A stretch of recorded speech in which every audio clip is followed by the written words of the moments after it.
চিল্লায় বলেন তিনি কি ছিলেন? হাবিবুল্লাহ। এত মর্যাদা, এত সম্মান, এত স্টেটাস গোটা বিশ্বের দ্বিতীয় কারো আছে? আল্লাহর হাবিব সাল্লাল্লাহু আলাইহি ইসলামের নুরানি চেহারার মতো চেহারা পৃথিবীর অন্য কারো আছে? কোনো দিক দিয়ে আল্লাহর হাবিবের সাথে কোনো মানুষের কোনো ধরনের কম্প্যারিজন, তুলনা চলতে পারে না। Whether it's the fitness, whether it's the skin colour, whether it's the sound, whether it's the status, he is out of any kind of comparison. তিনি সব ধরনের তুলনার ঊর্ধ্বে। As a father, as a teacher, as a commander, as a lawgiver, as a lawmaker, as a reformer of the society, Muhammad is the superman of the world. সুবহানাল্লাহ পড়তে পারলেন না?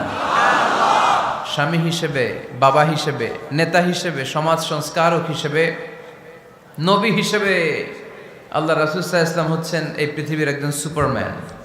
আল্লাহু আকবার। যার উপর একবার দুরূদ পড়লে 10টি রহমত নাজিল করে কে? 10টি গুনাহ মাফ করে কে? যিনি দুরূদ পড়লো তার স্ট্যাটাসকে 10 গুণ বাড়িয়ে দেয় কে? ওই হাবিব সাল্লাল্লাহু আলাইহি ইসলামের উম্মত হতে পেরে আমরা খুশি না বেজা? আমরা আল্লাহর রাসূল সাল্লাল্লাহু আলাইহি ইসলামকে আজকে জানার চেষ্টা করব কোরআনের আলোকে। ইনশাআল্লাহ পড়েন। আল্লাহর হাবিব সাল্লাল্লাহু আলাইহি ইসলাম এতটাই মর্যাদার অধিকারী, ওনার স্ট্যাটাস এত হাই, উনি যদি ওনার মুখ দিয়ে কখনো বলেছেন ইয়েস, ওইটা শরীয়তেও ইয়েস। উনি যদি মুখ ফসকে কখনো বলেছেন নো, মানে না, এটা শরীয়তেও না।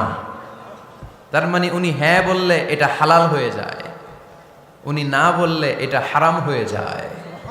উনি আঙ্গুল তুললে চাঁদ ভেঙে 2 ভাগ হয়ে যায়। উনি জমিন থেকে পা উপরে উঠালে আল্লাহর আরশের দিকে মেরাজে চলে যায়। উনি এমন নবী, উনারে বাদ দিলে ইসলাম থাকে না, থাকে? উনি এমন রাসূল, উনারে বাদ দিলে কোরআন বোঝা যায় না, কারণ কোরআন ওনার উপর নাজিল করেছে কে? আল্লাহ। উনি এমন হাবিব যাকে বাদ দিলে হাদিস বোঝা যায় না, কারণ এই হাদিস হচ্ছে এই প্রিয় নবীর মুখনিসৃত বাণী, ঠিক কি না? উনি এমন রাসূল যাকে বাদ দিলে সালাত বোঝা যায় না, কারণ সালাত কেমন করে পড়তে হয়, আদায় করতে হয় বিশ্বনবী হাতে কলমে শিক্ষা দিয়েছেন, ঠিক কি না?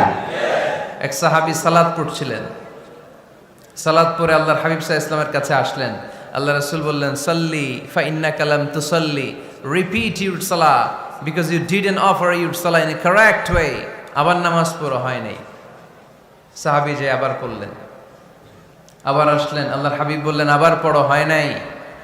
সাহাবী পরে আসলেন, আল্লাহর হাবিব বললেন সাল্লি ফা ইন্নাকা লাম তুসাল্লি, আবার নামাজ পড়া হয় নাই। এবার সাহাবী এসে কেঁদে দিলেন, এসে বললেন ইয়া রাসূলুল্লাহ, এর চেয়ে ভালো তো আমি পড়তে পারি না। আল্লাহর হাবিব জড়িয়ে ধরলেন আর বললেন আসো শিখিয়ে দেই কেমন করে সালাত পড়বে। সালাতে কোনো তাড়াহুড়ো করবে না। রুকুতে যখন যাবে তোমার পিঠটা হবে স্ট্রেইট ফরওয়ার্ড, স্ট্রেইট ফরওয়ার্ড। রুকু থেকে সোজা হয়ে দাঁড়াবে, 2 সেজদার মাঝখানে সোজা হয়ে বসবে। সেজদায় যখন যাবে রিল্যাক্স করবে। সালাতে কি করতে হয়? রিল্যাক্স। আমার সাথে সাথে সবাই আওয়াজ করে পড়েন রিল্যাক্স। সালাতে রিল্যাক্স করবেন, আপনি তাড়াহুড়ো করতে পারবেন না। আল্লাহর হাবিব সাল্লাল্লাহু আলাইহি ওয়াসাল্লাম শিখালেন কিভাবে সালাত পড়তে হয়। তার মানে এই নবীরে বাদ দিলে সালাত বোঝা যায় না, এই নবীকে বাদ দিলে সিয়াম বোঝা যায় না। সিয়াম কেমন করে পালন করতে হয় এই নবী শিখিয়েছেন। এই নবীকে বাদ দিলে হজ বোঝা যায় না, কারণ এই হাবিব বলেছেন খুযু আন্নী মানাসিকাকুম, কেমন করে হজ করতে হয় আমার কাছ থেকে শিখে নাও। এ নবী এমন নবী, এ নবীরে বাদ দিলে জান্নাতে যাওয়া যায় না, ঠিক কি না? এজন্য এই হাবিবরে বাদ দেয়া যাবে? আল্লাহর হাবিবের চাইতে শ্রেষ্ঠ কাউরে পাওয়া যাবে? আমার নবীর চাইতে বিশ্বস্ত কেউ আছে? সে কোন বন্ধু বলো বেশি বিশ্বস্ত,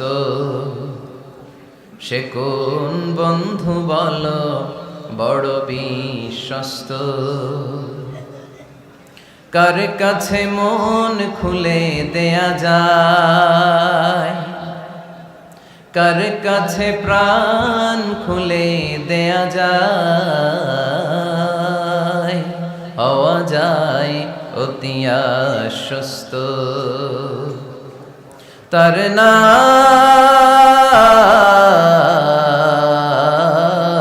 আহমদ বড় বিশ্বস্ত। সুবহানাল্লাহ পড়েন।